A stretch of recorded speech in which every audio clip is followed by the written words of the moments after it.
अस्सलाम वालेकुम प्यारे बच्चों। हम आज पॉलिटिकल साइंस का चैप्टर पढ़ने जा रहे हैं। इससे पहले हमने जियोग्राफी के पहले 2 चैप्टर्स कंप्लीट किए हैं। तो आज हम पॉलिटिकल साइंस पे आए हैं प्यारे बच्चों।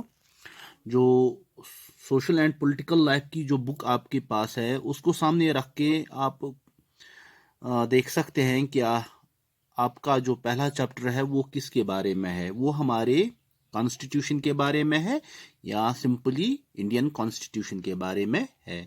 प्यारे बच्चों, हम देखेंगे कि हमें कॉन्स्टिट्यूशन जो है ये हमारे लिए क्यों ज़रूरी है, ये क्यों इम्पोर्टेंट है। सबसे पहले मैं आपको एक एग्जांपल देता हूं। Imagine a game without rules. कोई भी गेम आप ले लो विदाउट रूल्स, जिसमें कोई रूल्स ना हो। तो अब गेम स्टार्ट होती है। If there are not rules what will happen.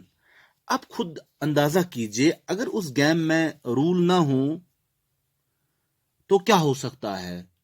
तो कुछ भी हो सकता है ना डियर स्टूडेंट्स, कुछ भी हो सकता है।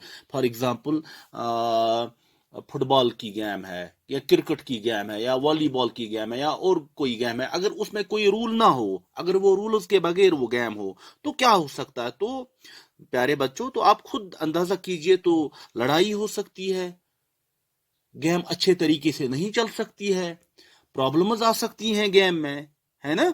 इसीलिए रूल्स जो हैं प्यारे बच्चों, रूल्स इंपॉर्टेंट हैं ताकि जो ये गेम है ये सक्सेसफुल हो जाए। For the rules are important for the game to be successful.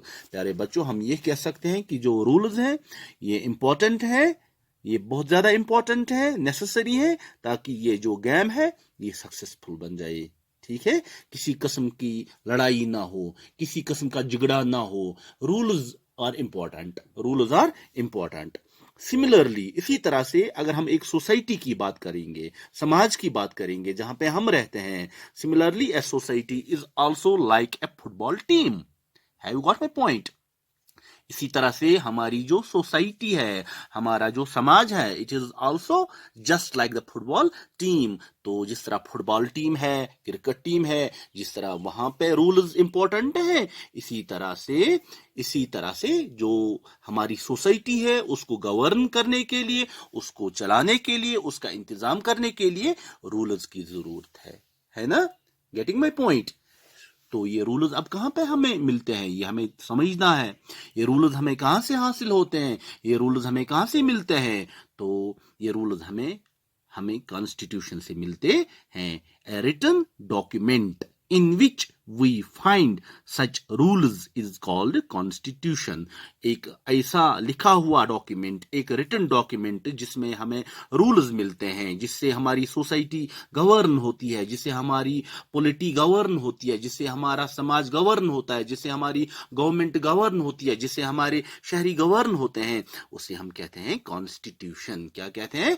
Constitution. Dear students, ये था हमारा इंट्रोडक्शन। जो हमें ये चैप्टर पढ़ना है, द इंडियन कॉन्स्टिट्यूशन पढ़ना है, ये था इस चैप्टर का इंट्रोडक्शन। प्यारे बच्चों, इस चैप्टर में हम पढ़ने जा रहे हैं कि हमें कॉन्स्टिट्यूशन की क्यों जरूरत है, नीड क्यों है। इंडियन कॉन्स्टिट्यूशन के बारे में पढ़ना है, इंडियन कॉन्स्टिट्यूशन के जो इसके की फीचर्स हैं उनके बारे में पढ़ना है, फेडरलिज्म के बारे में पढ़ना है, पार्लियामेंट्री फॉर्म ऑफ गवर्नमेंट के बारे में पढ़ना है, या बाकी जो इंपॉर्टेंट टॉपिक्स हैं एक एक करके वन बाय वन उन टॉपिक्स पे हम बात करेंगे। डियर स्टूडेंट्स, ये था आज का टॉपिक। मिलते हैं अगले टॉपिक में, तब तक खुदा हाफिज। अस्सलामु अलैकुम।